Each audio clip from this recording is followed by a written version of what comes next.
Hello, Mark Crossfield here, getting loads of questions about this. I've got the Mizuno JPX800 Pro hitting up against the JPX825 Pro, so last year's against this year's.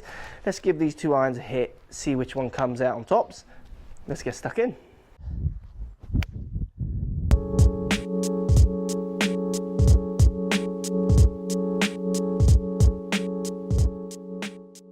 So getting lots of questions for this one's the JPX800 Pro hitting up against the 825 Pro from Mizuno.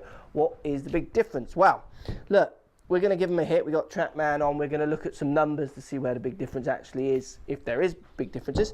First thing that's very noticeable, if I put them down by the ball, the newer one, in my opinion, the 825, much more classic looking.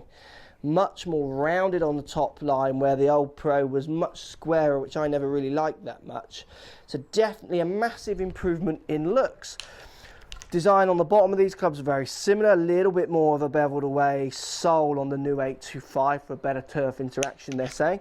And then on the back, very similar, maybe a fraction more heel toe weighted on the new 825, where the Pro had this more centered towards the toe for mishits kind of design. So 825 for me, I'll look at the numbers, but 825 for me instantly is a upgrade, a better club than the old one. I love the look of the new one so much more than the old one. So let's give them a hit and see if I can tell any difference in feel. So we'll go with the new one first. We've got KBS in here, got a KBS stiff. So we're going to give it a hit. We're going to try and keep the shaft the same in both clubs. So definitely put in the 825 down by the ball. I'm loving this one. I didn't like the old one so much. I absolutely really like the look of this club. Okay, off the face, I like the feel. It's a nice flight. It's a nice medium launch to slightly higher. It's the kind of club I would be interested in. I've got a slightly different set. I haven't gone for this set, but I could quite easily use this set now. I couldn't have used the old one. Let's just give this another hit. It's a better strike. It does feel soft. It doesn't feel quite as soft to me as the MP range, but I don't know how physically true that is. I'm sure it's the same kind of makeup, but for me it just doesn't feel quite soft. It feels a little bit more JPX spring off the face. Let's give it one more hit. I do love the look at this club, and I do like the flight it creates. It's a better strike. Definitely 825 Pro is something I could use, but like I say, the old one I couldn't. So that last hit launched up at 16.6 degrees, which is interesting. We're going to compare the launch with the old one, and let's put the same shaft in it. So let's just swap these shafts over.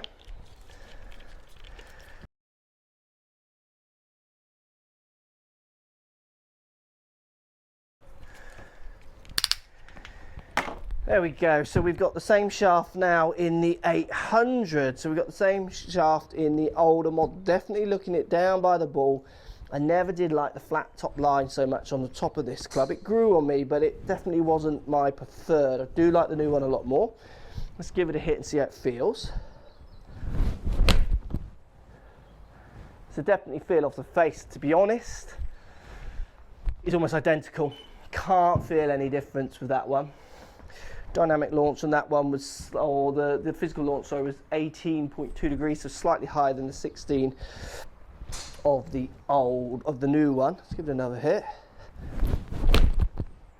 I'd say that's more of an equivalent strike to the new one. Be interesting to see what that. So 17 degrees, you know, it's next to nothing in physical data I'm getting out of these two clubs. Feel is the same. I would say performance is very, very similar. I do like the little bit more heel toe weighting in the new one, rather than more of the weight pushed out towards the toe on the old one. Let's give it one more hit. It's good. I mean, it feels very, very similar. Not much in it. I think on off-centre hits you might feel the difference a little bit more in the new one, but it's marginal. Looks absolutely 100%. The new one is so much nicer. This is one of the only clubs, and there are many I say this about, where if I had a set of the old ones, I would actually seriously consider the newer one, because it does just look that much better, and looks to me are so important. When I put it down by the ball, I want it to look a certain way, which then will make me feel like it feels a certain way. It's very, very important. Physical data with the two, very, very similar. Arguably a fraction lower launch with the 825 Pro for me, the newer one, but it's a fraction, it's a degree. I'm sure if I hit 50 shots of each, you would barely see the difference. Definitely off-center hits a little bit more, 825 would help, but only a fraction. Launch conditions very similar. It's that better looking club that's going to just breathe through my whole game and give me more confidence. Let me know what you think, guys. You got the old 825 or the old 800 and thinking of going for the 825s, or never had Mizuno thinking of going to the 825s because you like what they're about? Post comments down below. Love to hear what you got to say. So if you like what's going on here, don't be afraid to subscribe to the channel. Also thumbs up the video, post comments. Love to hear what you guys got to say. Let's keep it social. The more we talk, the more we share, the easier this game will get for everybody. So if you want to find me on Facebook here, you can find me on Facebook. If you want to tweet me, find me on Twitter here as well. Just follow the links, all in the description. Come and join the show. Get active, get involved, get playing some better golf. Thanks for watching.